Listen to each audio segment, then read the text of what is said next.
Salut à tous et à tous, c'est Erwan Manga et aujourd'hui on se retrouve pour une vidéo un petit peu particulière puisque je vais parler tout simplement d'une rencontre que j'ai fait à la Japan Expo. Donc je vous l'avais déjà un petit peu présenté dans tout simplement mon débrief de la Japan Expo, mais là je vais vous en parler un petit peu plus en détail parce que j'ai pu lire tout simplement le doujin que j'ai acheté à cet artiste. À un moment donné, en fait, il y a tout simplement un couple qui est venu tout simplement au stand Hot Manga, là où j'étais, où je travaillais et tout. Et en fait, à un moment donné, on a parlé un petit peu, on a échangé. Et en fait, il s'avère tout simplement que c'était une artiste qui fait du webtoon, mais a fait aussi tout simplement du manga hentai, tout simplement. Et c'est une française, donc c'est cool, ça fait plaisir, Cocorico.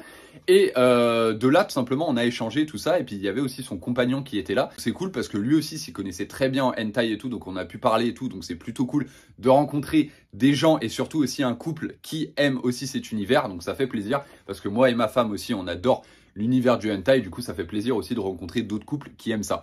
Voilà. Et il s'avère tout simplement qu'ils avaient un stand. Donc moi j'avais un petit... Genre à chaque fois j'avais 10-15 minutes de pause. Donc ce que j'ai fait c'est que j'ai été à leur stand. Et là elle m'a expliqué tout simplement qu'elle avait créé un doujin qui s'appelle Triforce of Lust. Voilà. Sur tout simplement Zelda. Donc c'est une petite parodie de Zelda qui fait je crois une dizaine de pages. Peut-être un peu plus, une quinzaine de pages. Et voilà, il était en vente tout simplement.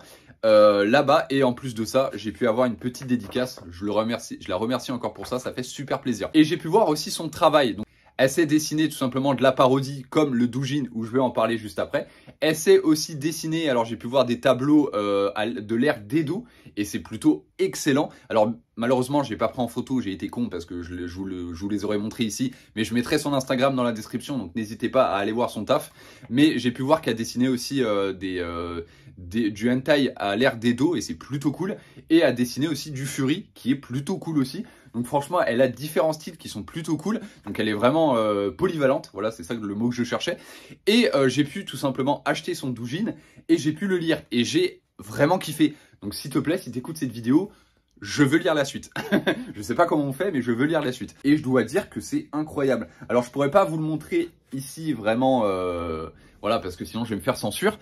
Mais c'est super cool. Il y a énormément de détails sur les personnages. Les personnages, je les trouve très reconnaissables, très cool. J'avoue qu'en plus, avec la couleur un peu pétant et tout, ça rajoute quelque chose. Donc c'est ça qui est cool. Je pourrais pas, malheureusement, comme je dis, vous montrer les scènes qui sont le plus intéressants. Mais bon, je vais pas tout dévoiler son travail aussi. Mais franchement, ça fait plaisir. En plus, le petit retournement, c'est que on croit que Ganondorf est méchant et tout, mais en fait, il va y avoir un petit retournement, comme quoi, tout simplement, c'est Zelda qui est une nymphomane qui a envie de sexe à fond. Et c'est ça que j'ai cool. C'est ça qui est cool. En fait, en lisant le doujin, je m'attendais pas à ça, et c'est vraiment vraiment cool. Donc déjà, rien que pour ça, c'est incroyable. Comme je vous ai dit, regardez les petits détails à chaque fois qu'il y a sur les personnages, sur leurs vêtements et tout, donc c'est plutôt cool. Et en plus, il y a un détail qui m'a fait rigoler, c'est qu'à un moment, tout simplement, elle se retrouve à poil, Zelda, et en fait, faut savoir que ses poils pubiens représentent la Triforce. Donc c'est des petits détails, mais quand tu es lecteur de hentai et tout, tu regardes un petit peu les petits détails, surtout tu regardes les corps humains, les corps tout simplement de filles qu'il y a dans le hentai, et quand tu t'aperçois qu'il y a des petits détails comme ça, tu te dis ah ouais franchement elle a bien bossé. Donc voilà, en plus à la fin il y a une petite, tout simplement un petit bonus et on peut voir un petit peu des storyboards de la suite et tout. Donc franchement j'ai vraiment hâte de connaître la suite.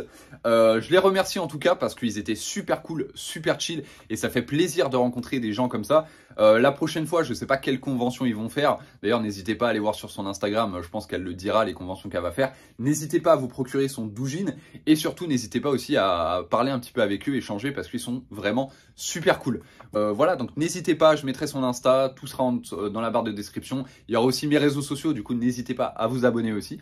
Je la remercie énormément pour la dédicace et pour m'avoir fait découvrir son univers, sa parodie parce qu'elle est vraiment top. Voilà, donc je vous dis à la prochaine pour une nouvelle vidéo. N'hésitez pas à vous abonner, à cliquer sur j'aime et à me laisser un petit commentaire. N'oubliez pas de lire des mangas et surtout des hentai parce qu'on kiffe le cul. Peace.